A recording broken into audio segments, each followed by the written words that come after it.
Então, boa tarde, pessoal, tudo bem? Eu me chamo Adriano, eu fui orientado pelo Kovaleski no mestrado e no doutorado. Como a nossa linha de pesquisa é na área de transferência e tecnologia, então, essa disciplina, professor, é a de antropotecnologia ou a de transferência e tecnologia? Antropo. Antropo, então, beleza. Então, claro que, como membro do grupo, a linha de pesquisa, nosso foco, sim, foi diretamente em transferência e tecnologia. Então, falar rapidamente sobre essa pesquisa em si. Então, lá em 2013, lá quando a gente começou logo no que eu entrei no mestrado, ainda não entendia, não tinha uma clareza em relação ao que era transferência de tecnologia, né? Mas com o passar do tempo, à medida que você vai lendo e vai estudando, você vai aprendendo muitas coisas. E eu, dentro da transferência de tecnologia, uma das áreas que eu foquei bastante mesmo foi em núcleos de inovação tecnológica, né? Então, o núcleo de inovação tecnológica, se vocês forem pesquisar aí na literatura internacional, você vai encontrar como TTO, né, que é Technology Transfer Office, que seriam os escritórios de transferência de tecnologia. No Brasil, diferente da maioria do mundo, a maior parte das coisas são feitas por imposição de lei, né? Então, os núcleos de inovação de tecnologia, de inovação, núcleos de inovação, né, os NITs, eles foram instituídos no Brasil através de decreto, né, por lei. Então, é claro que eles têm várias atribuições, e entre outras coisas, até que a gente vai começar a apresentar sobre isso.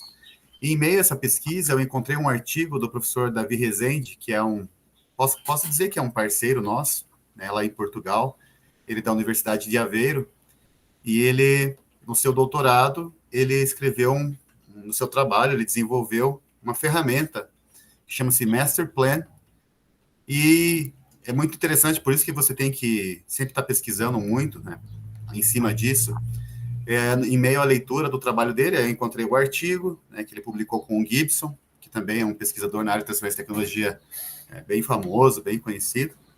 Não mais que o Kovaleski, agora em citação, né, então, o Kovaleski ainda tem muito mais citações de pesquisa na área de transferência de tecnologia do que o próprio Gibson, mas ele é um pesquisador, assim, muito bom.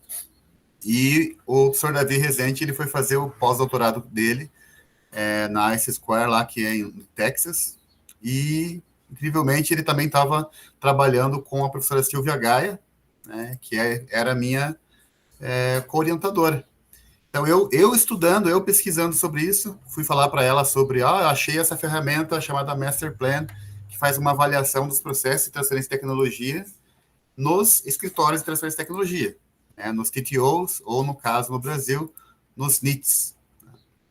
E aí ela falou assim, se quer saber um pouco mais sobre esse pesquisador, aí esse pesquisador está na mesa ao lado minha aqui. Então, foi muito interessante, aí eu entrei em contato com o professor Davi, ele me passou toda a ferramenta dele, e, incrivelmente, durante o doutorado dele, ele foi, se eu não estou enganado, o professor Kowalski, ele foi orientado pelo Dalcio, não sei se eu não estou enganado, né, algo do gênero no doutorado dele. A pesquisa dele foi feita aqui no Brasil, inclusive. Sim, foi feito no Brasil. Ele utilizou, ele examinou algumas universidades e a UTFPR foi uma delas. Então, ele tinha um diagnóstico da UTFPR, né, sobre os processos de transferência de tecnologia do ano de 2009. Então, em 2014, quando eu reapliquei novamente essa pesquisa, nós pudemos, né, como pesquisa, avaliar o que tinha sido avançado, quais foram os avanços que a UTFPR teve em relação aos processos de transferência de tecnologia nos seus núcleos de inovação tecnológica ou na sua agência de inovação, no caso foi Curitiba. Então, no Brasil é bem interessante, a gente tem os núcleos de inovação tecnológica e tem a agência de inovação. A agência de inovação seria basicamente onde é centralizado, né, os escritórios, os NITs. Então, cada campus da UTFPR tem um NIT. Tem um NIT em Ponta Grossa, até em Santa Helena, se não estou enganado, tem um NIT, né? Então, que é um campus novo, né, da UTF lá. Então, baseado nisso, nós tínhamos informação que o professor Davi coletou em 2009, e em 2014 eu reapliquei novamente essa ferramenta. Ela é um pouquinho complexa, vocês vão entender o porquê ela é um pouco complexa, mas a ideia realmente era avaliar os processos de transferência de tecnologia, né, sob a ótica realmente do Master Plan. E aí nós utilizamos o estudo de caso da Universidade Tecnológica Federal do Paraná, campus Curitiba. Então, a problemática dessa pesquisa, basicamente, era quais as evoluções obtidas na UTF-PR referente aos processos de transferência de tecnologia no período de 2009 a 2014. O que realmente mudou, o que melhorou ou piorou. Tem alguns casos até que algumas coisas que estavam fazendo bem deixaram de ser feitas. Então, a ferramenta acaba apresentando isso. Então, o objetivo geral era analisar, através da ferramenta Masterplan, os processos de transferência de tecnologia da UTF-PR Campus Curitiba. Específica era identificar os atores ligados ao processo de transferência de tecnologia, então isso foi interessante, identificar quem eram as pessoas que realmente trabalhavam com afinco e que eram estratégicas, né, para essa pesquisa. Não adiantaria também ficar entrevistando meio mundo se essas pessoas não seriam estratégicas realmente para a pesquisa. Então, depois eu apresento quem foram essas pessoas. Tá? Depois, mapear a relevância da implementação dos facilitadores. Depois a gente vai apresentar esses facilitadores que realmente, o nome já diz, o que realmente facilita, né, o processo de transferência de tecnologia através do Masterplan, e depois identificar as barreiras no processo de transferência de tecnologia, que na ferramenta ele coloca como bottlenecks, né, que seriam os gargalos ali. Né? Se não tem nada, é gargalo, bottleneck, gargalo. Depois nós fizemos uma comparação desses dados obtidos, sabe, do Masterplan, os dados de 2009 até 2014. Né? Vamos falar sobre a justificativa. A justificativa ela fica muito clara, porque a ideia de transferência de tecnologia realmente, o processo em si ele deve trazer realmente um atrativo ou benefício para a sociedade em si. Né? Por isso que, até hoje, nas dissertações e teses, se não mudou, né, nós precisamos justificar lá quais foram realmente os benefícios ou os ganhos obtidos através dessa pesquisa. Então, um dos principais realmente era o fomento de tecnologia na região e a melhoria também econômica, até porque a ferramenta ela faz essa avaliação também. Tá? E aí, referencial teórico, eu não vou bater nisso, vamos falar sobre o instrumento em si. Então, o instrumento, tá, ele foi utilizado pelo professor Davi Rezende, né, ele foi, foi defendido na tese dele em 2010, e ele faz realmente essa avaliação dos principais, faz um levantamento, identificação dos principais estrangulamentos, que seriam esses gargalos ali, de seus processos. Tá? A ferramenta ela é bem exaustiva, realmente, porque ela tem muitos itens mesmo. Uma das coisas até que depois, na tese, parte dessa ferramenta a gente acabou até utilizando, mas é para se embasar, mas na dissertação foi utilizada ela na íntegra, exatamente. Então, o que o Masterplan ele computa? Então, basicamente, ele faz a avaliação do desenvolvimento da tecnologia por meio da sua instituição, né, das instituições de ensino. A instituição em si, ela tem o Escritório de Transferência de Tecnologia, que seria os TTOs ou os NITs. Eles têm a prerrogativa realmente desse grupo aqui de competências, que seria a estratégia, a vigilância, tá, interna de tecnologia, a promoção tecnológica, a identificação realmente desses mecanismos, a transferência em si, e depois o gerenciamento de resultados. Tá? Depois eu vou apresentar parte da tese, vocês vão ver quanto isso realmente é difícil de você obter. No Brasil, ainda você tem muita dificuldade para transferir tecnologia, quanto pior você fazer uma avaliação de realmente os resultados, os royalties recebidos através dessa transferência. Tá? E a utilização em si e comercialização destes. Em 2014, quando eu fiz a pesquisa, para vocês terem uma ideia, a UTF-PR, se eu não estou enganado, o Campus Curitiba, ela tinha 2 tecnologias que eles tinham transferido, e destas, nenhuma delas ainda tinha obtido ainda um resultado financeiro em benefício da universidade, e quanto menos os seus pesquisadores. Então, a gente já vê a dificuldade que nós enfrentamos. Tá? Eu lembro claramente que, durante a defesa, nós tivemos a presença do Tortato, professor Tortato, muito amigo do professor Kovaleski, aí. Ele tinha recém-retornado de um pós-doutorado,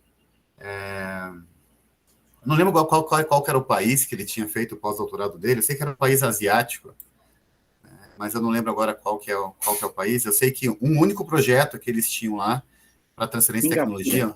Oi? Qual que era, Cova? Singapura. Então, tinha um único projeto... Singapura, né? Então, tinha um único projeto lá, por exemplo, que era de 4 milhões de dólares, um único projeto de pesquisa que estava sendo feito isso. Tem campos aí que não recebe nem isso de orçamento anual para sua subsistência, né, para poder manter suas portas abertas. Então, a gente vê a dificuldade realmente de investimento, não só do Estado, mas também de terceiros em relação a essas pesquisas. Então, onde não tem investimento, dificilmente você vai ter transferência de tecnologia, né? E aí tem os atores nessa interface, que é o governo em si, e aí os parceiros comerciais, que é o que normalmente se espera obter através dessas tecnologias. Então, o escritório, o professor Kowaleski esteve à frente do NIT, basicamente, ali na pró-reitoria, né, professor, por muitos anos, não lembro quantos anos você ficou ali na pró-reitoria. Então, ele encarou de frente, realmente, quais eram as dificuldades em relação a esse desenvolvimento, falta de laboratório, ou mesmo falta de pesquisadores interessados realmente em fazer a pesquisa e transferir essa tecnologia. Então, esses são vários fatores que acabam atrapalhando ali. Então, para vocês entenderem assim, a quantidade de itens que esse instrumento realmente leva em consideração, ele leva em consideração 275 itens, afirmações, né, do que realmente leva à transferência de tecnologia. Então, o professor Davi fez um levantamento bem exaustivo em relação a isso. Aí ele separou lá em 54 facilitadores e 4 grupos de facilitadores. Então, quais são os grupos? Primeiro lá, instituição. Dentro da instituição tem 6 facilitadores e 35 regras. Então, quando eu fui fazer a entrevista lá com os responsáveis pelo processo de transferência de tecnologia, lá na Agência de Inovação e no NIT, a entrevista durou mais de 2 horas, né, para você falar sobre esses itens, deixar a pessoa realmente falar sobre isso, como acontece, se ocorre, se não ocorre, e aí depois disso transcrever e passar para a ferramenta, que é uma tabela gigantesca em relação a esses dados. Então, nós tínhamos lá a instituição com 6 facilitadores, estratégia com 7 facilitadores e 29 regras, depois vigilância, 5 facilitadores e 24 regras, 24 itens sendo elencados, promoção, 6 facilitadores e 29 regras, depois a identificação dos veículos de transferência de tecnologia, com 5 facilitadores e 30 regras, a transferência em si, que é bem exaustiva para você conversar com o pessoal, tinha 20 facilitadores e 103 regras que eram elencadas e discutidas com os atores lá. Depois, a gestão dos resultados, que é os royalties em si, que é o recebimento desses dados, né, desses recursos, oriundos dessa transferência, que seria beneficiado, né, seria uma forma de benefício para a universidade para reinvestir em laboratório e em outras coisas. Tem 5 facilitadores e 25 regras.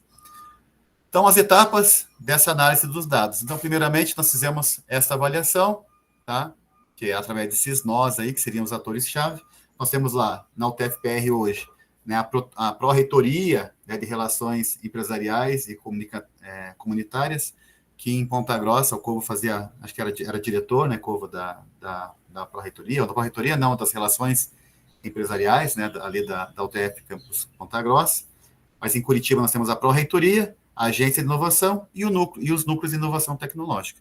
Então, dentro desses departamentos, as pessoas mais, vou chamar de importantes, não desmerecendo os outros, mas os mais relevantes para a pesquisa foram entrevistados.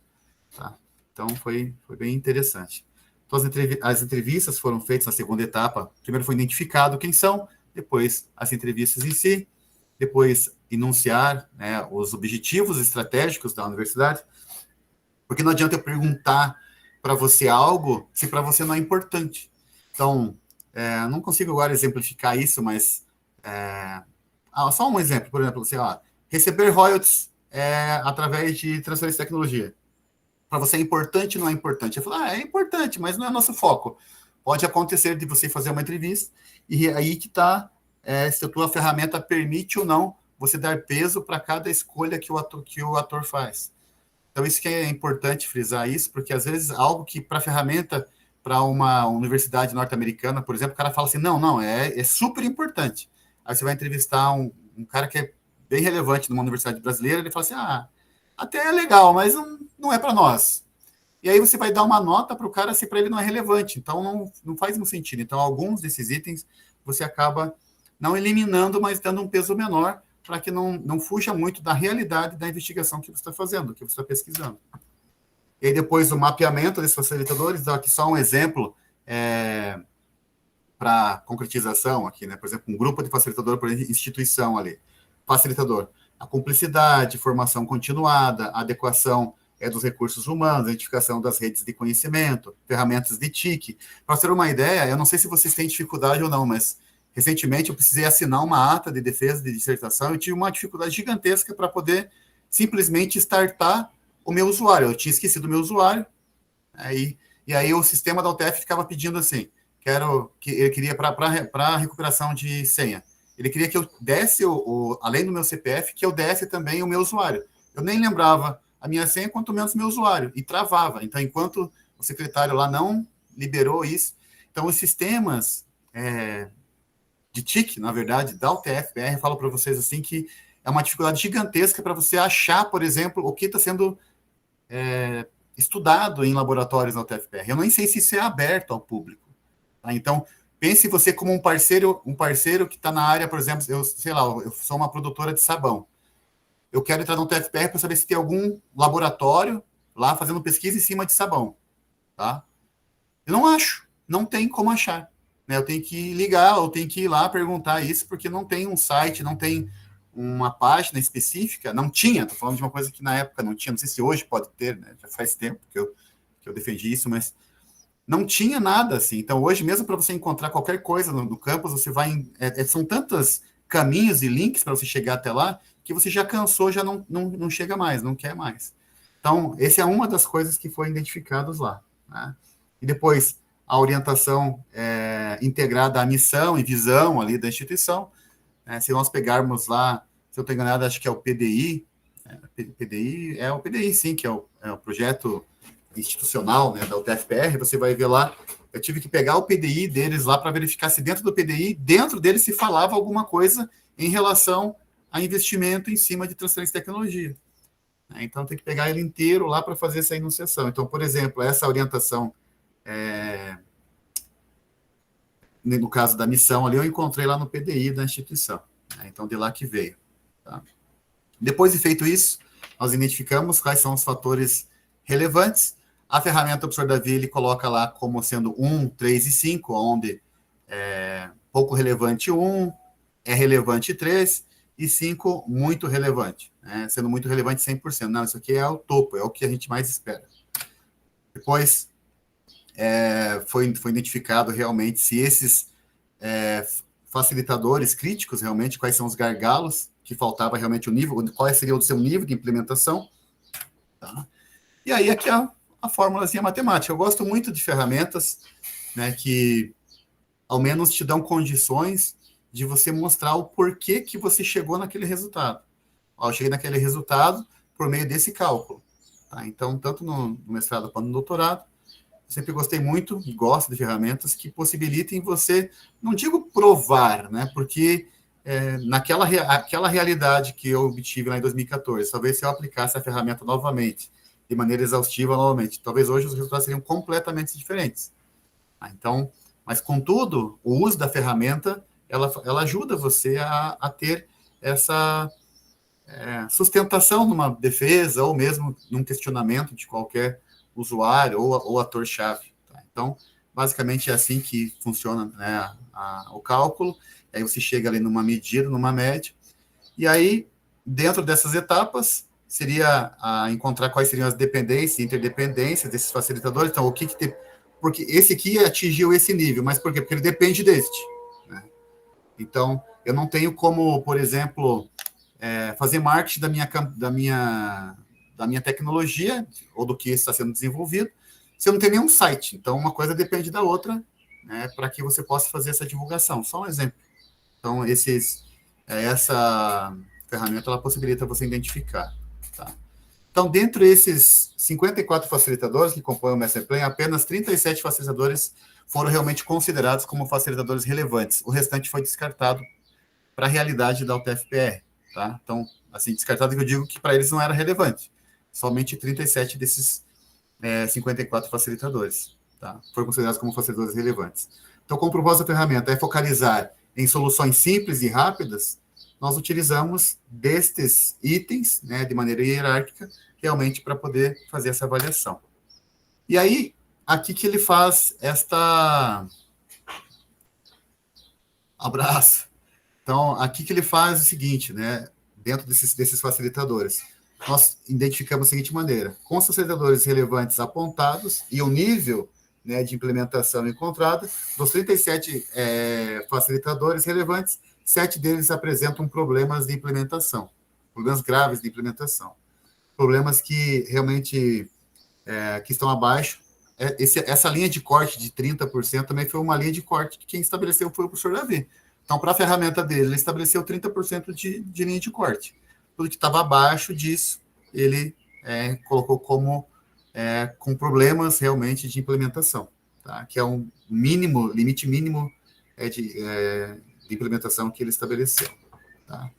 E aí, depois que você faz essa tabulação, de maneira geral, né, você consegue medir qual que é a influência e a dependência entre os facilitadores. Então, o grau de influência, você consegue medir o grau de influência e o grau de dependência. E aí, depois, quando a gente chega, né, nessa tabela, deixa eu só pegar aqui, tá? Você consegue perceber o seguinte, por exemplo, se existem competências de promoção no escritório de apoio à transferência de tecnologia, ele coloca como 5. E qual que é o grau aqui, o porquê que não existe? Porque não tem informações acessíveis através de sistemas de informação. É uma coisa que meio que lógica, mas existe essa facilidade para você conseguir visualizar isso. Né? Qual que é o grau de influência e o grau de dependência de uma coisa com a outra. Tá? Depois disso, né, como resultado final, basicamente, lá, ele faz o seguinte: depois de obtidos os resultados dessa correlação, pode-se observar qual desses facilitadores críticos mais influentes estão dentro do retângulo. Então, por exemplo, ferramentas de TIC, né, que seria a tecnologia da informação e comunicação, adequadas e integradas. Não se tem isso. Na verdade, o que se tem é um Frankenstein de vários sistemas, na própria TFR mesmo, que um não conversa com o outro muitas vezes. Não sei como é que está agora, mas era assim antes. Informações acessíveis através de sistemas de informação, e depois se existem competências de promoção do escritório. Então, uma coisa leva a outra, na verdade. Vocês vão perceber que o que falta bastante. Nós estamos numa universidade tecnológica e não temos sistemas que dão sustentação, muitas vezes, para essa promoção de tecnologia. Né? Então, como foco também desse retângulo, com relação às dependências e sensíveis, as informações e conhecimento não são repassadas de certa maneira, relacionamento pós-transferência. Como é que eu vou falar de pós-transferência se nós tínhamos apenas duas ou três transferências feitas e ainda não tinha como mensurar se realmente foram positivas ou não, porque não tinham ainda dado resultado financeiro, tanto para o TF quanto para os pesquisadores na época. E depois as informações acessíveis através de sistemas. Basicamente, né, depois de tudo isso, até foi interessante que ele vai falar sobre as regras, eu não vou me apegar a cada uma delas, né? Mas é bem interessante falar sobre o comparativo. Até na época eu me lembro que, depois de tudo que eu tinha feito de pesquisa, eu fui mostrar muito entusiasta, né, para minha esposa o resultado que a gente tinha obtido, né, através dessa avaliação. Então, essa interseção, na verdade, era para verificar o que tinha de facilitadores críticos em 2009, em 2014, e o que ainda permanecia crítico. Tá? E até falou, nossa, tudo isso aí para chegar nessas duas bolinhas. Né? Mas é interessante que, por mais simples que ela seja, é o resultado da pesquisa em si, porque quando a gente vai fazer a avaliação, por exemplo, lá em 2009, tá? a formação e informação em tecnologia era um fator crítico, depois P&D da instituição, aquele coloca como um caderno, né, de aplicações comerciais, ou seria quase como um menu, né, um catálogo, poderia chamar de catálogo, assim, auditoria tecnológica, processo de transferência de tecnologia no sistema de realimentação durante toda a sua extensão. Isso é à medida que a tecnologia fosse desenvolvendo como uma gestão de projetos, isso não era realizado em 2009. Né? E aí o que acontece? Em 2014, o que foi identificado de diferente do que não tinha sido identificado lá? Em 2014 não tinha sido identificado em 2009. Que seria ferramentas adequadas e adequadas para essa integração, se existe realmente competência de promoção do escritório de transferência de tecnologia e a relação pós-transferência. Só que o que permaneceu ainda, como um processo crítico, ainda eram as informações acessíveis através do sistema de informação a presença na net, na internet, não tínhamos presença, também não tínhamos informação e conhecimento, né, sobre nada do que estava acontecendo, e sistema de informação para a gestão. Então, os gestores, de certa maneira, como uma agência de inovação, não tinha, pelo menos, não sei se ainda, se agora tem, por exemplo, um sistema, uma intranet, na verdade, que possibilitasse entender e saber e acompanhar todos os projetos desenvolvidos dentro da UTFPR, para que ele pudesse realmente ter essa gestão e realmente ser um suporte, uma sustentação para esse processo de transferência de tecnologia. Isso não acontecia. O que aconteceu, que eu pude observar durante a pesquisa, durante o mestrado, é que existia, sim, uma facilidade maior para, por exemplo, registro de patentes verdes, né? Então, o que a UTF fazia bastante era solicitação de patente. Patente. Só que eu acredito assim, é importante sim você patentear, mas tão importante quanto é você disponibilizar isso, né? Você tornar isso uma realidade, tornar isso útil, porque gasta-se muito dinheiro com patenteamento, mas não se tem resultado através dessa patente. Então, essa é uma das coisas que são bem frustrantes dentro desse processo de transferência de tecnologia no Brasil, onde se tem um processo de patenteamento muito grande, de certa maneira, ainda mais agora nessas patentes verdes, e não existe o resultado financeiro disso, né? A contrapartida depois de tudo isso aí. E é investido muito dinheiro. Se você pensar só no pessoal que está ali no NIT, trabalhando, né, ou que deveria estar realmente ativo, trabalhando em cima disso, e aí você não consegue fazer com que obter realmente um resultado efetivo lá na frente, né? Então é sim um gasto. Eu não vejo quase como um investimento. É investimento quando você tem um retorno. Se você não tem um retorno, é uma despesa, né? Então esse aqui é um dos casos, né?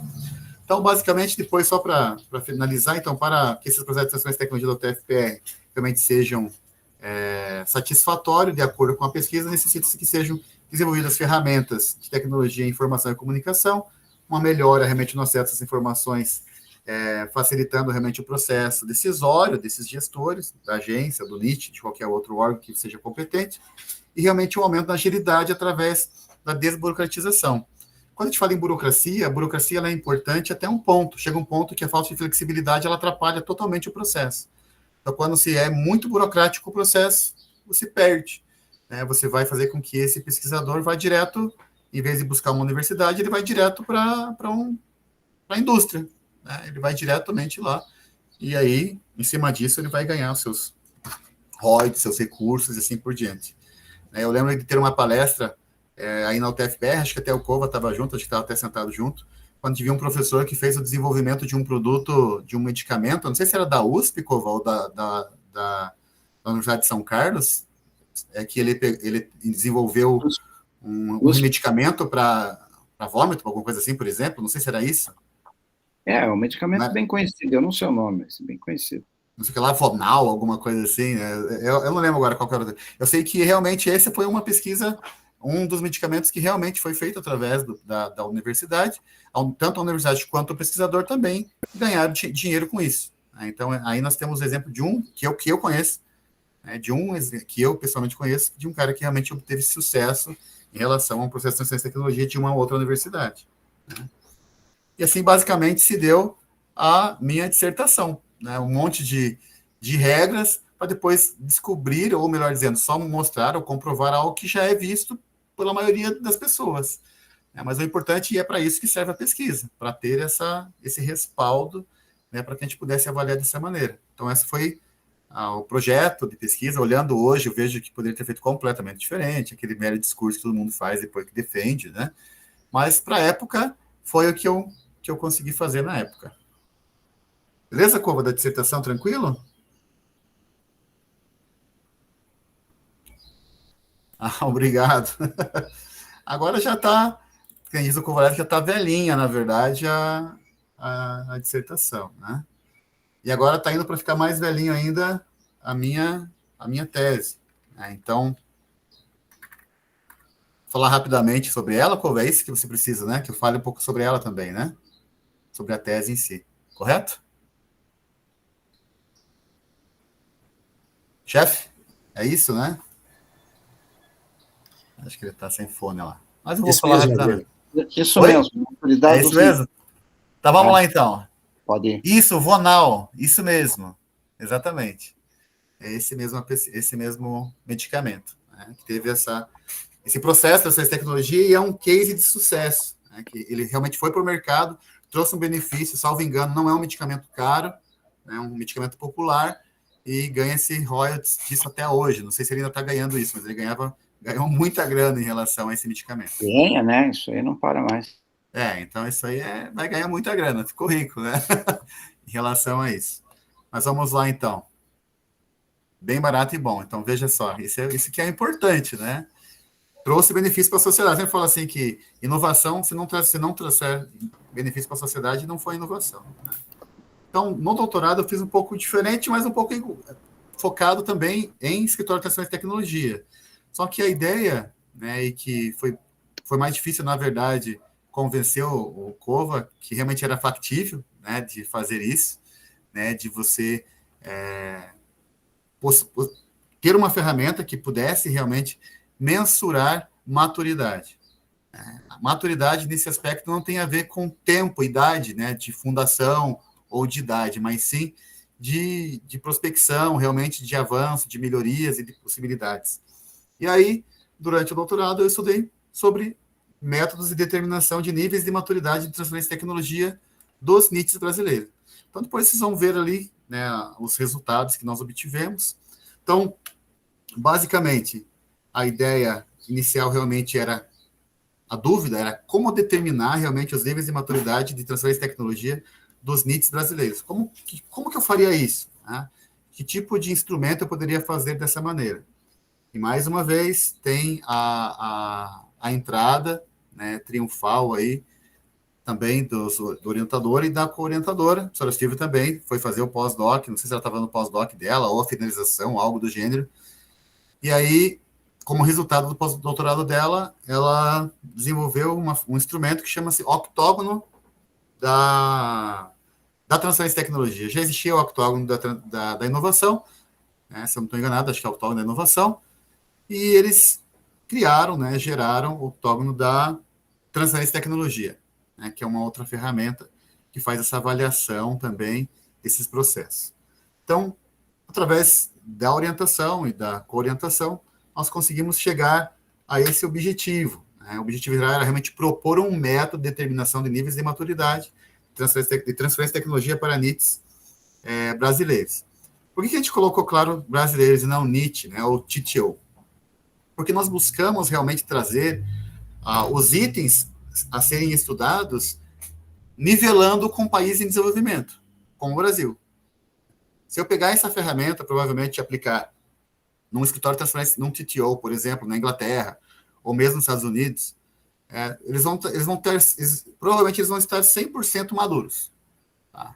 Porque a realidade deles é completamente diferente da nossa. A gente está falando de um processo de transferência de tecnologia, de um departamento, de um órgão que foi criado por meio de imposição. Né? Foi imposto. Então, a universidade estava lá olhando para o céu e, de repente, vem uma lei dizendo que ele tem que ter um escritório. Então, muitos desses NITs nem um lugar físico, um ambiente físico tem. Quanto mais eles realmente seriam um apoio para pesquisa e desenvolvimento. Tá? Então, isso é bem relevante. Depois a gente vai ver o resultado de alguma dessas universidades, que eu não posso dizer essa é dessa, essa é daquela, mas vai ficar muito claro, né, depois ali. Então, qual que era a ideia? Mapear, saber quantos NITs nós temos no Brasil, tá? Nós temos algumas empresas, por exemplo, o Formict, né, que é um relatório que sai deveria sair pelo menos todo ano, que ele tem lá elencar todos os NITs, os núcleos de inovação tecnológica do Brasil. Tem também o Fortec, que é um fórum, salvo engano, que trabalha diretamente também com núcleos de inovação tecnológica. Então, são órgãos, né, são instituições que têm seus associados, nesse relatório acaba fornecendo esses dados. Então, nós mapeamos quantos núcleos de inovação tinha por estado, tá? Depois descrevemos as características e as atividades envolvidas pelos NITs no Brasil, determinamos realmente os indicadores de performance, realmente, que influenciam nesses níveis de maturidade, estruturamos os indicadores de performance, tá? Através de um framework, que eu vou apresentar para vocês aí depois, aplicamos esse método e depois validamos o método proposto. Tá? Então, é bem bacana. Então, a ideia realmente da justificativa, como eu disse anteriormente, é foco no desenvolvimento econômico e social e é regional, onde esses núcleos acabam atuando. Né? Não vou ficar batendo em cima disso, mas é claro que para que nós pudéssemos verificar se realmente existia originalidade na época ou não sobre essa pesquisa, essas foram as palavras-chave que nós pesquisamos, que seria Technology Transfer Office e Method of Determination, e depois Maturity Level. Adriano não está projetando nada, tá? Eita, que legal, agora que você me fala, cara, tô brincando. E eu tô lendo aqui, faceiro, achando que todo mundo tá vendo o que eu tô fazendo aqui, cara. Que vergonha. Agora sim. Ô, Rakova. Por isso que é sempre bom a tela cheia, né? Tela cheia alerta. É que daí eu consigo ouvir e ler o que vocês estão escrevendo, assim, olhando para cá e projetando aqui. Mas vamos lá. Então, perdão, lá né, o título do trabalho, que é Método de Determinação de Níveis de Maturidade e Transferência de Tecnologia dos NITs brasileiros. O objetivo, os objetivos específicos e depois a justificativa. Né? Tudo isso nós buscamos nos bancos de tese, dissertações, na Science Direct, na Scopus, na Web of Science, entre outras bases que, na própria Emerald, entre outras, que a gente as bases acabam se ligando uma na outra. Né? Então, depois disso, eu vou direto para o método, né, que realmente a gente fez. Tá? O método, o que fez com que realmente a gente tivesse maior sustentação também para a pesquisa? Nós utilizamos o método desenvolvido lá pela professora Regina Ocovo e o professor Rezende, né, que é a Method. Na época estava na versão 1.0, agora acho que já está na versão mais atualizada, com mais possibilidades, com maior assertividade e assim por diante, mas para a época foi o que foi utilizado, nós usamos a Method, que é um método multicritério para escalonamento, para ranqueamento das pesquisas mais relevantes para utilização na tese. Tá? Então, todo o esquema, né, que foi utilizado na época, tá? Desde lá da base até a sua utilização lá na 9ª etapa, tá? Se você pegar e buscar lá a minha tese na UTF, você vai ter tudo que foi feito, né? Fica mais fácil de você entender. É só para elucidar. Então, as fases, realmente, da nossa pesquisa, elas se dão da seguinte maneira. Primeira etapa, nós definimos quais são esses critérios de transferência de tecnologia. Né? Quais são esses itens exatamente. Definir as dimensões. Eu vou deixar um pouquinho maior aqui para ver se fica mais fácil de visualizar. Tá? Então, definir realmente os critérios para determinar o processo de transferência de tecnologia em si. Depois, definir as dimensões e as variáveis, se baseando também tendo como base o master plan lá da dissertação, onde você tinha, por exemplo, os facilitadores, aqui nós temos as dimensões. Lá nós tínhamos as regras, aqui nós temos as variáveis. Por que essas variáveis? Perdão. Que nós utilizamos para pesquisa o método de fuzzy só. A Marcela, acho que ela está ali, a Marcela é a moça dos métodos matemáticos de multicritério, né, Marcela? Provavelmente conhece, né? Ela conhece, né, o fuzzy só. O fuzzy só, porque eu tinha uma ideia do que gostaria de pesquisar, do que queria fazer, mas como eu disse anteriormente, eu gosto de ter uma ferramenta, um método, né, algo que realmente dê sustentação para o que eu estou fazendo. E aí, um dia, eu estava no laboratório vizinho, né, conversando, né, com uma outra pesquisadora, eu até guardei o nome dela ali para eu não jamais esquecer. Eu acho que eu talvez tenha esquecido de colocar nos meus agradecimentos. Mas a Mônica, né, ela era orientada da professora Juliana, se eu não estou enganado, e ela usava o fuzzy só. Daí eu falei, mas o que é isso? Daí ela foi me explicando, eu falei, cara, é isso que eu preciso.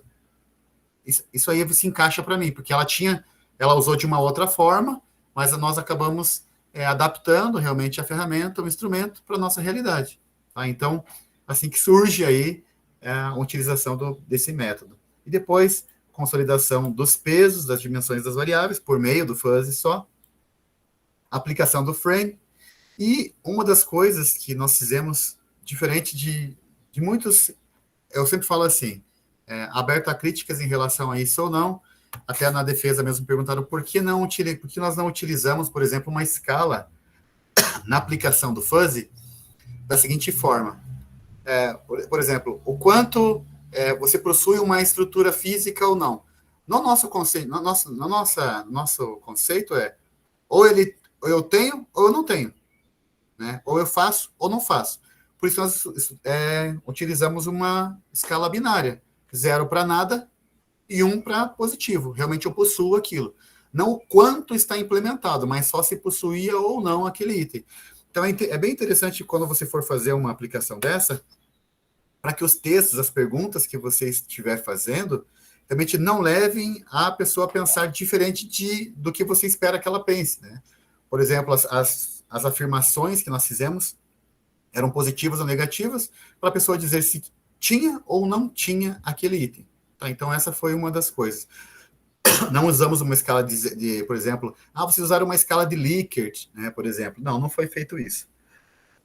De 0 a 5, de 0 a 7, de 0, sei lá, de 1 a 9, né? Perdão. Depois, determinamos esses níveis de maturidade na finalização do processo em si. Então, esse é o método para determinar os níveis de maturidade de transferência de tecnologia dos núcleos de inovação. Tá? E aí, a questão da implementação.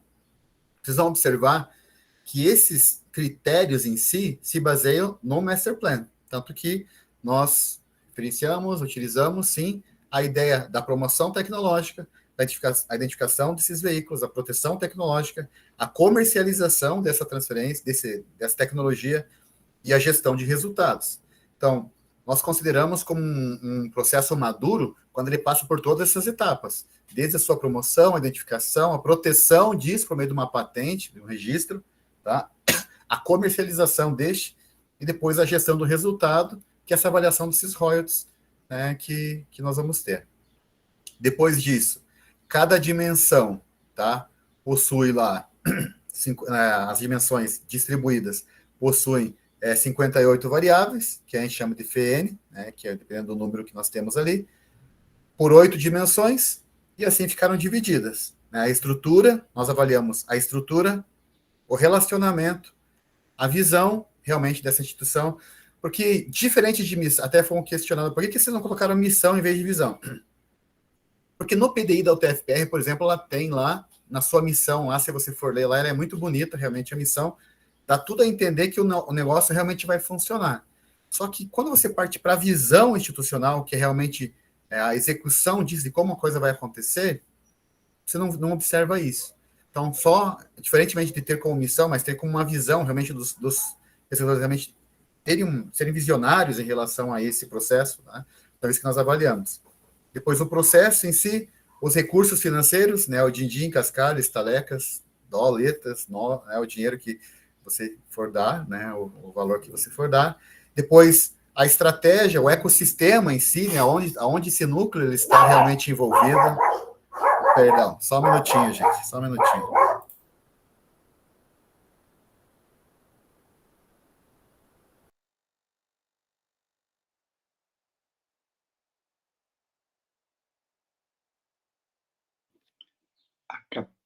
Atacado por um pincher. Já volto. Só um instantinho, pessoal, aconteceu um probleminha aqui.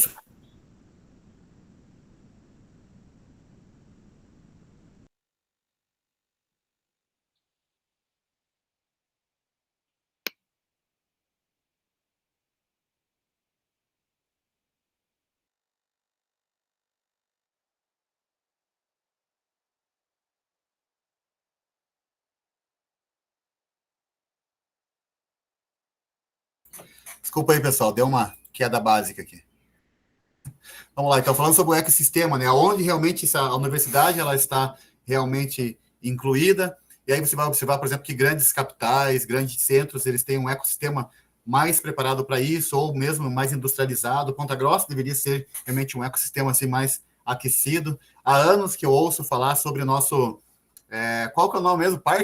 Tão sonhado Parque Tecnológico, né, Cova, ali, que não sai nunca, né? Não sei, está só criando mato ali agora, eu acho. O Zamar até falou na palestra passada. Então, o ecossistema em si ele acaba facilitando e ajudando com esse processo realmente aconteça. E aí nós temos ali a estratégia em si, de como fazer, e o ponto principal, que depois vai ficar bem claro ali, que é a questão de pessoas, né? O que faz tudo acontecer. Não adianta eu ter um sistema maravilhoso e depois não ter pessoas que realmente façam a coisa realmente fluir, né? Então, isso é algo bem importante. As etapas de definição realmente desses pesos se dá pelo Fuzzy Sock, que é uma ferramenta da literatura, até fala que é uma ferramenta robusta para que isso possa acontecer. Depois, esse dimensionamento e a triangulação, tá? Quando você pega lá o fuzzy em si, por que foi utilizado o fuzzy? Porque, de maneira bem simples, nunca se está 100% feliz e nunca se está 100% triste. Então, o fuzzy ele possibilita com que uma resposta muito alta possa ser dada, né? E você possa fazer essa... não sei se é equiparação a palavra, me ajuda até, Marcela, se você puder me ajudar com isso, a palavra, mas o fuzzy ele possibilita realmente com que você não chegue nesses extremos, né, e que você possa realmente ter uma avaliação mais assertiva, digamos assim, durante esse processo, né? Então, nós usamos essa escala, tá, de definição. Essa definição dos pesos foram feitos por meio de pesquisadores, pessoas que estão realmente imbuídas, que são da área, realmente, eles disseram assim, olha, dentre todos esses itens aqui, este é o peso que nós estabelecemos. Então, o peso que ele podia dar lá é 1, que é muito baixa, o nível dela, e muito alta para 7. Então, nós usamos essas variações linguísticas ali, tá? Então, muito baixa, muito alta. Então, dessa maneira que as pessoas acabavam respondendo ali essa pesquisa. Quando você tem ali um número, muitas vezes você acaba não sendo guiado para uma outra resposta que você daria se você não tivesse ali realmente essa variável linguística. Então, foi feito dessa maneira. Essa triangulação que eu queria dizer ali anteriormente, né? Depois, aplicação realmente do método, tá? Então, lá, na época, nós consultamos 6 especialistas, tá? Então, foi tirado 6 especialistas na área de transferência de tecnologia. Então, esses pesquisadores, eles foram escolhidos da seguinte maneira: eles tinham formação para isso, para realmente fazerem parte disso, participaram realmente de processos de transferência de tecnologia como gestores realmente disso. Então, eles tinham trabalharam ativamente em transferência de tecnologia, tinham conhecimento sólido em PI, né, em propriedade intelectual, e também tinham experiência em gerenciamento de um NIT. Então, todos eles já trabalhavam gerenciando realmente o núcleo de inovação, para ter mais peso realmente, porque não adiantava mandar para não desmerecendo, mas para a estagiária que trabalha lá no NIT há 2 semanas, né? Ela não iria saber responder a contento isso. Por isso que a gente realmente se baseou em especialistas. Depois a consolidação desses pesos, né, que é a aglutinação desses pesos. E aí depois, o que eu falava sobre essa questão binária, né? Então, quando nós chegamos lá no especialista, nós perguntamos para ele da seguinte maneira, tá? A variável 1 ali, por exemplo. O NIT ter profissionais em transferência de tecnologia trabalhando em tempo integral realmente é muito importante ou nada importante, né? É muito alta a importância ou muito baixa? Só que depois, na aplicação do framework, depois que já tínhamos esses pesos, nós fizemos da seguinte maneira, perguntávamos assim, o NIT tem profissionais de transferência de tecnologia de tempo integral? Tem ou não tem? Não tem, então você não recebe o peso, a nota atribuída pelos especialistas para esse item, tá? Então, por isso que é a resposta binária. E aí nós chegamos da seguinte maneira, aos cálculos que nós exercemos lá. Então, a partir desse método realmente proposto, assim nós encontramos o IMG, que seria o índice de maturidade geral, e o índice de maturidade por dimensão, tá? Então, só para nós escalarmos ali. E aí vem esse escalonamento, né? A contribuição realmente para a transferência tecnológica se dá da seguinte maneira, que é do nível 0 ao nível 5, sendo 5 o topo de linha, que é totalmente maduro, 4 maduro, 3 maturidade intermediária, o 2 ali maturidade inicial, o 1 imaturo, e ali totalmente imaturo quando a pessoa realmente tem até uns núcleos que nem chegavam a 1, para você ter uma ideia, porque eles não tinham nada. Tudo que se questionava ou perguntava, eles nada possuíam. Então, isso foi um grande problema. Então, como que funciona os processos de coleta desses dados aí? Então, nós coletamos os dados com 6 especialistas, e a segunda coleta se deu da aplicação para 105 gestores de núcleos de inovação tecnológica. Então, eram realmente consultados o gestor, o gerente, né, do núcleo. E aqui a distribuição desses NITs, né, para saber qual foi a participação de cada estado. A gente vê ali maciçamente, né, o Sudoeste ele sendo participando, né, bastante, depois o Sul, depois ali o Nordeste, aí o Centro-Oeste, e aí, por último, ali o Norte, né, região Norte do Brasil, quantas pessoas realmente participaram. Nós enviamos, entendo assim, que para todos os escritórios de transferência de tecnologia, foi encaminhado, né, um instrumento para ser respondido, tá, várias vezes. Muitos deles se absteram realmente de responder, eu não sei se estavam com medo, vergonha, alguma coisa do gênero, mas simplesmente não responderam, mas foi enviado várias vezes. Teve até um caso, né, de uma universidade bem importante aí, né, que ela falou assim, nós vamos responder, se você mandar mais uma vez, a gente vai bloquear o e-mail, né, daí não mandei mais. E eles acabaram respondendo depois disso. Tá? Mas foi enviado para todos os núcleos que foram mapeados, todos foram encaminhados. Infelizmente, nem todo mundo participou, que é uma pena. Né? E aqui a pontuação, né, dos critérios pelos especialistas, o ranqueamento, eu vou mostrar das dimensões. Tá? Então, aqui a gente não tem... mas qual que é essa dimensão, qual que é esse critério? A gente já vai ver aqui. Tá?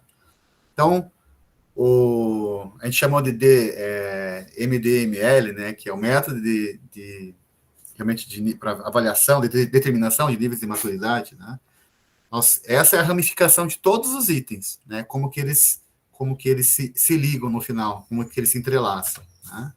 E aí, o que nós podemos pensar sobre essa aplicação do framework? Tá? Então, ao analisar isso, né, só nós tivemos, no nível 5, apenas cerca de 5,71% dos NITs que realmente obtiveram. Né? Nenhum núcleo, não houve ninguém no nível mais alto de nível de maturidade, que seria nível 5. Apenas 5,71% atingiram o nível de maturidade como maduro, nível 4, e as dimensões que mais foram observadas, assim que realmente foram obstáculos para eles também chegar, né? Por que eles não chegaram lá no nível mais alto de maturidade desse instrumento? Lembrando que o nível desse instrumento e os itens abordados são itens baseados em países em desenvolvimento, como o Brasil, por exemplo. Nós não estamos pegando lá os mesmos itens que para você fazer uma avaliação de um TTO lá do Vale do Silício, por exemplo. Não, a gente está falando de um instrumento que foi desenvolvido para o Brasil. E ainda assim, nenhum deles obteve o nível máximo. Né? Mas por que eles não obtiveram o nível máximo? O principal item a ser abordado. Primeiro, recursos financeiros. Escassez de recursos financeiros. Depois, processo de ecossistema. Né? Os processos demorados, burocráticos, ou a falta de processos bem executados. O ecossistema não favorável. Tá? Então, o ecossistema também foi um dos pontos. E a estratégia, né? Quando você tem estratégia, é igual a Alice do País da Maravilha, né? Onde que eu quero ir? Onde que eu vou? Né? Não sei, então você não sabe qualquer lugar serve. Tá? Então, esse foi um dos itens que acabaram acometendo ali. Depois, os recursos financeiros. Por que eles colocaram isso como um entrave? Por exemplo, eles não recebiam a participação de fundos de capital de risco para startups, por exemplo. Tá? 96% não recebem isso. Né? Então, você vê aí, não tem nenhum investidor anjo, por exemplo. Não recebem recursos extras alocados pela universidade com foco em atividade de transferência de tecnologia, até porque o foco e aonde as universidades mais vão focar, sim, que é no tripé deles lá, que é ensino, pesquisa e extensão. Então, eu não sei se posso estar errado, né, Corvo, mas acho que um dos entraves realmente é isso. Você não tem assim, um foco também em desenvolvimento de tecnologia ou de coisas como essa, né? Não é um indicador, se eu não estou enganado, de avaliação. Então, eles não vão dar mais dinheiro, mais recurso para isso, para ser feito dessa maneira. Depois, não ter um orçamento próprio para pesquisa e desenvolvimento. Não ter também recursos financeiros alocados para o empreendedorismo acadêmico, realmente lá, para você ter... Na verdade, se você for pensar, a maioria até hoje, a maioria das instituições, eles ensinam você, na universidade, não para empreender. A maioria delas, a maioria até dos docentes, inclusive, ensinam você a ser funcionário, a ser peão. Então, quando se tem essa mentalidade não voltada para o empreendedorismo, eu sou professor de administração e eu sei quanto isso é difícil. Eu tento passar uma visão de empreendedorismo para os meus alunos muito forte mesmo. Para que eles saiam dali, assim, sabe, fritando os miolos deles, assim. E agora ainda mais, né? Cada vez mais eu tenho tentado fazer isso. Por quê? Para que realmente tenham mais prosperidade nesse aspecto, né? É claro que é questão de perfil, mas ainda assim nós temos uma deficiência muito grande nessas questões do empreendedorismo acadêmico, tá? Depois, não ter um orçamento suficiente para garantir as atividades de transferência de tecnologia, às vezes não se tem nem dinheiro para fazer, nem para patentear algo, né? Para entrar com uma patente. Depois, não ter realmente a colaboração realmente de parceiros com departamentos de P&D de instituições privadas, até porque ainda se tem um problema com essas instituições privadas, ela quer muito dela, muito para ela, e muitas delas não estão dispostas também a investir, esse é um problema. Teve um caso, eu me lembro até hoje, que eu estava lá com o Cova, lá no escritório dele, e chegou um senhor pedindo ajuda para a universidade. Quando foi perguntado para ele o que ele queria fazer, ele falou que não podia falar o que era o projeto dele. Ou algo assim, não lembro qual que é a história, né, Cova, mas eu sei assim que às vezes a pessoa procura a universidade, quer ajuda, mas ela quer tudo, entendeu? Ela não está disposta também a investir naquele projeto. Ela não quer uma parceria, ela quer só uma via, de uma mão só. Ele queria patentear, mas não queria contar o quê, porque senão alguém ia falar dele. Isso, o medo que ele tinha de ficar com 100%, ele preferiu ficar com 100% de nada do que ficar, sei lá, com 50% de alguma coisa. Então, a maioria das pessoas, eles têm muito isso, né? É igual aquela história, 95% acho que são invejados, né? Mas 0% é invejoso, mais ou menos isso, né? As pessoas querem até obter sucesso, mas não querem dividir também a fatia do bolo. Isso é um problema, é um entrave também muito grave, né? Bem importante. Não ter parcerias com agências de fomento, isso é também um problema, né? E aqui a avaliação que nós fizemos, geral, com todos os núcleos de inovação tecnológica, dos participantes a nível Brasil. Então, assim, o que nós observamos? Né, que desses participantes, nós ainda não obtivemos nem o nível 3, né, de maturidade, realmente. Aí nós estamos ainda considerado ainda num nível muito baixo, realmente geral. Nós ainda temos processos, temos pessoas, mas aonde tem o maior, assim, problema, realmente, assim, que nós vemos, assim, ou melhor dizendo, ainda se tem, né, um relacionamento melhor, mas o financeiro é o que mais pega, né? Assim, por que eu não tenho mais... Eu até tenho uma visão, até tenho, em alguns casos, algum ecossistema, tenho uma estrutura, em alguns casos, mas teve alguns casos extremos, assim, que as pessoas falam assim, nós temos aqui instituído, mas não temos nenhuma sala. Tem só um professor que cuida disso. Então, a aplicação geral desses níveis de maturidade por região, onde a gente tem meio que lógico também, mas é interessante que talvez pudesse até puxar para baixo isso, mas foi interessante saber que os núcleos, né, essas instituições do centro do sudeste, né, brasileiro, realmente obtiveram um nível de maturidade maior do sul e também, automaticamente, um nível de participação maior também. Então, a gente vê também assim, um problema grave também de distribuição também desses recursos e desses núcleos, de pessoas envolvidas, entre outras coisas. E aí a discussão realmente dos modelos, né? Tem dois modelos, que teve até um modelo que antes que fosse pego na defesa, mas tem esse modelo aqui de avaliação de maturidade, que é o MM ali, que é de uma pesquisadora, não lembro exatamente se ela é israelense, de onde que ela era, que ela faz avaliação também de maturidade. Mas ela usa o Fuzzy-HP e nós usamos o Fuzzy-SO. Qual que é a diferença? Olha as perguntas que ela faz. Ela pergunta assim lá para os núcleos, tá? Ela não apresenta realmente a qualificação. Um dos defeitos desse método dela.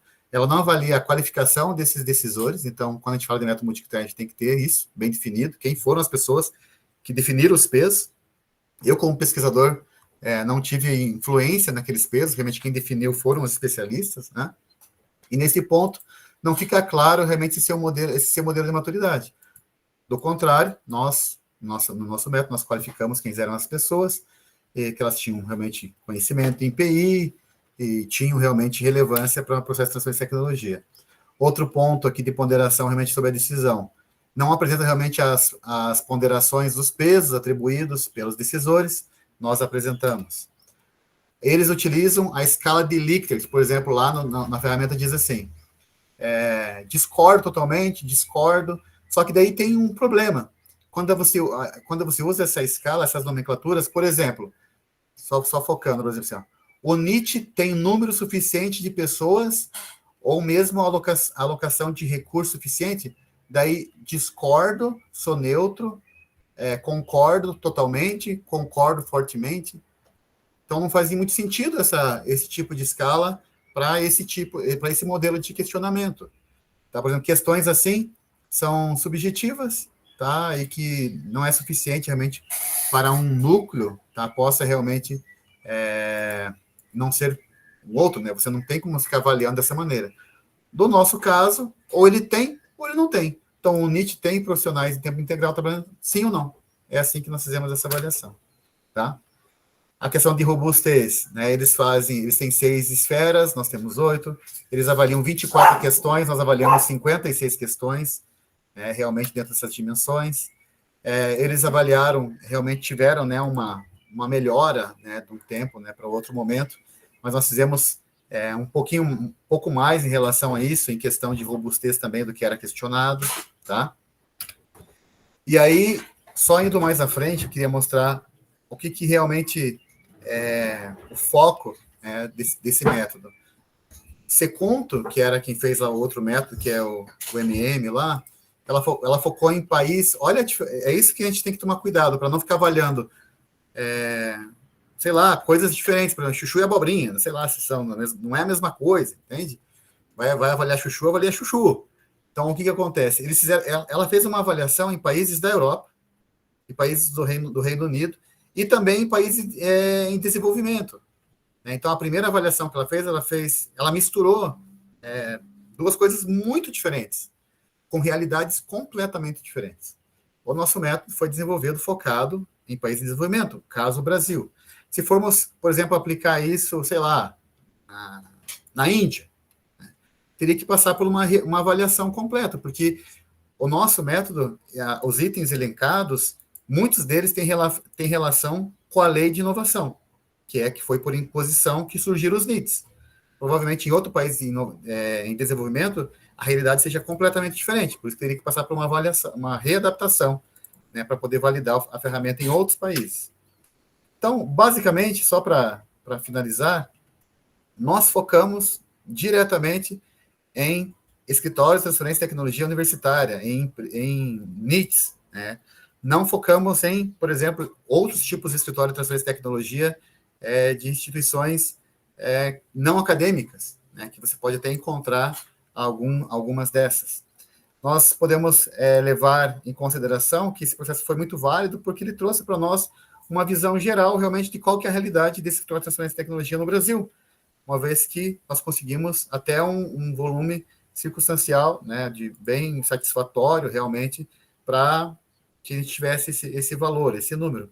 Agora, para o futuro, seria realmente interessante, talvez, fazer uma reavaliação, implementar, avaliar outros núcleos de inovação tecnológica em outros países de desenvolvimento, focando realmente nas questões do cenário político e tecnológico, para que possa realmente fazer essa validação.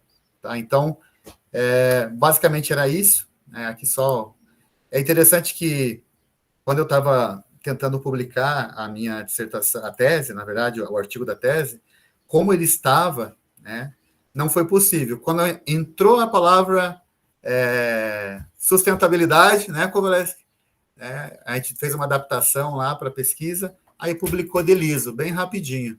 Eles aprovaram assim 1 semana, 2 semanas no máximo, né? Mas enquanto a gente estava só batendo o martelo, a cabeça ali numa única coisa, não foi possível. Mas ela foi, lá na frente, ela acabou sendo publicada, né?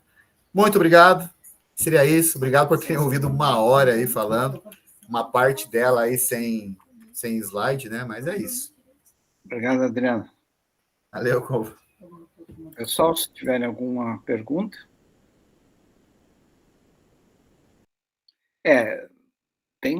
Eu mandei lá, né, o link do repositório, tanto da dissertação